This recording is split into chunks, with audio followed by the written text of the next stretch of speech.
The Multiverse of Yuji. If you haven't seen this image yet, it's been floating around and was inspired by Invincible, and it basically imagines a bunch of different multiverse versions of Yuji. So I thought it would be fun to go through and kind of make up some lore for each one. All right, so first up, we of course have Prime Yuji, the one from JJK that we're familiar with.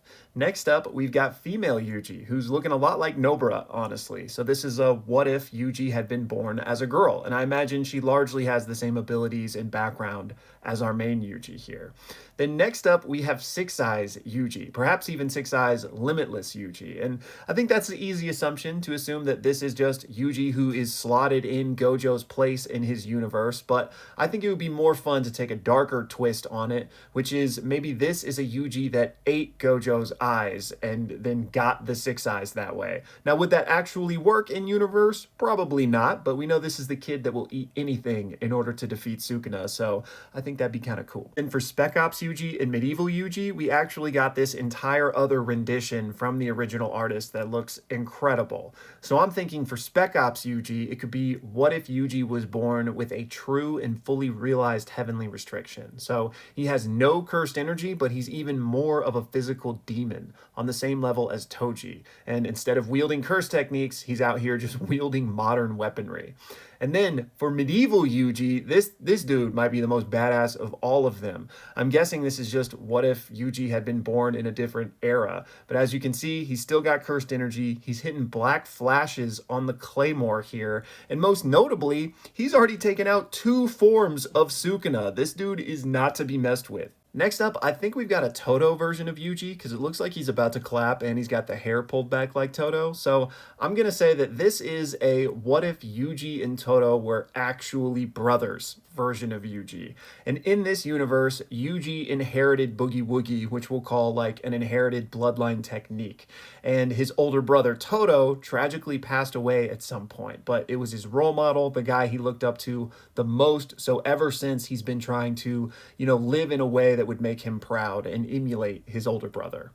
And then here we have what appears to be like a finger bearer curse version of Yuji. So I'm going to guess that this was maybe like a failed version of Kenjaku's experiments with Yuji, where he didn't quite create like the vessel that he was hoping to, and instead he's more akin to a cursed womb death painting than the actual Yuji, this one right here. So this one would be, more cursed spirit than human. And then this next Yuji actually pairs nicely with that one because we have blood manipulation Yuji. At least I think that's what's going on there. So what if Yuji was a cursed womb death painting more akin to Choso and his brothers, right? So I think these could be 2 versions of the same experiment, right? Kenjaku first did this one and it kind of failed and skewed too much toward cursed spirit, but then he got things right. Next up, we've got Kurama Yuji here. And I'm calling him that because as you can see, he's got 4 arms. He's got all of Sukuna's tattoos, but we know that these are all versions of Yuji.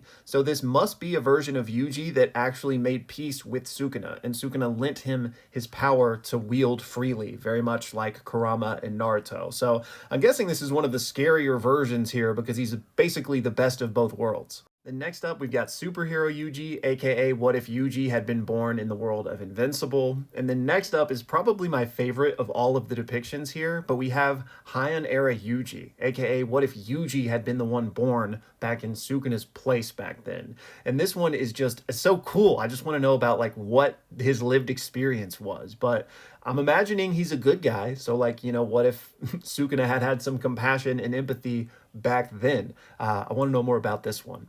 But then last but not least, we have Kenjaku Yuji.